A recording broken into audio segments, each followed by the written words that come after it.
Hi everyone, I'm Amrita and welcome to my channel Fries and Shine. Here you will find evidence-based, no-nonsense, nutrition-related information.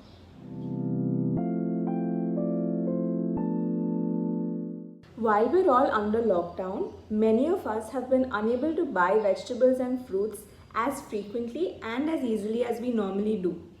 And with the weather being hot and humid as it is right now, it's not even possible to buy vegetables and fruits for days at a time because they mature and spoil really rapidly. This is when canned fruits and frozen vegetables may come into play, and this is what we'll be discussing in today's video.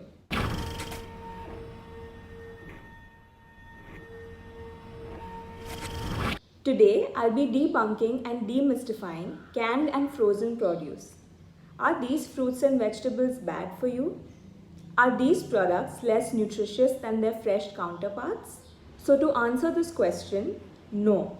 Sometimes they can be as nutritious and even more nutritious than their fresh equivalents. In this video, I'll be talking about the canning process.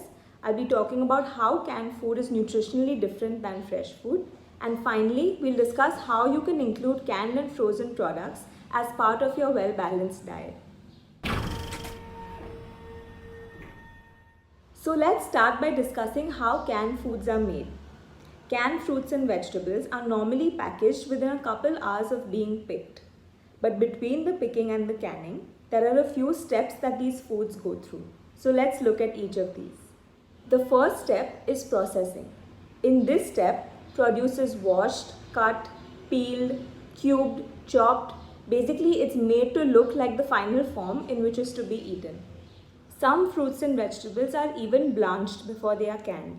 This means that they're dunked into a big tub of boiling hot water for a couple seconds, removed immediately, and then put in a tub of freezing cold water for a couple seconds. Now, what this hot and cold action does is it stops the internal ripening processes of the fruits and vegetables so that they are super fresh when you eat them. Beans in particular undergo this process. The cans are then filled with juice or water depending on the produce, and spice may be added to it. The second process is sealing. After the food has been processed and has been placed in the can, a metal lid is put on top and the can is sealed shut. The last step is heating. After the can has been sealed, it is heated up to a particular temperature for a certain amount of time to kill bacteria and to prevent spoilage. It is then rapidly cooled. Now, one advantage of eating canned or frozen food is that because these foods have to be ready to eat, the fruits and vegetables that are picked to be canned are always picked at their peak of ripening. This means that they're at their best quality, their best flavor, and at their highest nutrient profile. And these foods can end up being just as healthy as fresh fruits and vegetables because the canning process retains most vitamins and minerals.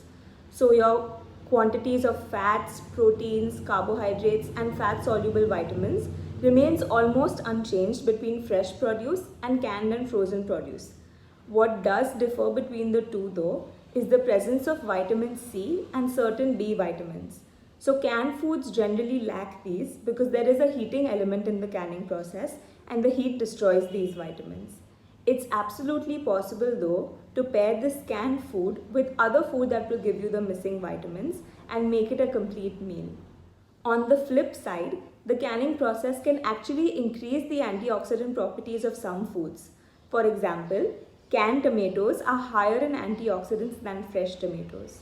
In the case of beans too, the canning process cooks the beans in such a way that the fiber becomes more tolerable to the human digestive system. So if you were to take a case of home-cooked beans versus a similar quantity of canned beans, you may just tolerate the canned beans better. Also, since a lot of the fiber is made more easily digestible in the canned beans, there are nutrients which are more easily available to the body through canned beans versus through freshly cooked beans. Now, the most common concern people generally have about canned products is the presence of added preservatives. The canning process is such that we don't need to add too many preservatives, but salt and sugar are the most common used ones. This is why it is incredibly important to rinse canned products before you use them. It gets rid of most of the salt and sugar from it. Another time that people express concern is in the presence of dented or bulging cans. Now this is an absolutely legitimate concern, and you should not buy cans that look like this, because this indicates that there's been some bacterial activity going on and it may cause you some infection. What about frozen produce? It's the same deal. Because they have to be ready to eat when you buy them, they're picked at their freshest, so they have maximum nutrients, and the freezing process prevents internal ripening from occurring, so they are absolutely fresh when you're ready to use them. The great thing about freezing is that you can even freeze your fresh produce. So say you bought some French beans and carrots, you bought them in large quantities and you don't need to eat them for a while. They will spoil in this temperature and weather, but you can chop them up and bag them and freeze them, and they'll be fresh for a couple of weeks until you're ready to eat them next.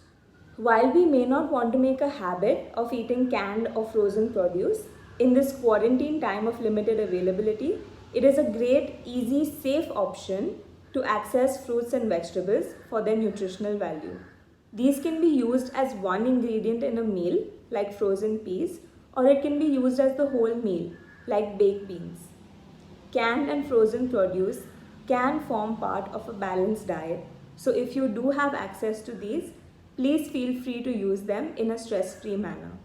That's all for today. I hope you found this video helpful. If you did, please share it with others who may also benefit from it. Please do like, share and subscribe to my channel. I'll be making many such informational videos. If you have any comments or concerns, please leave them in the section below. Hope to see you very soon. Until then, keep shining.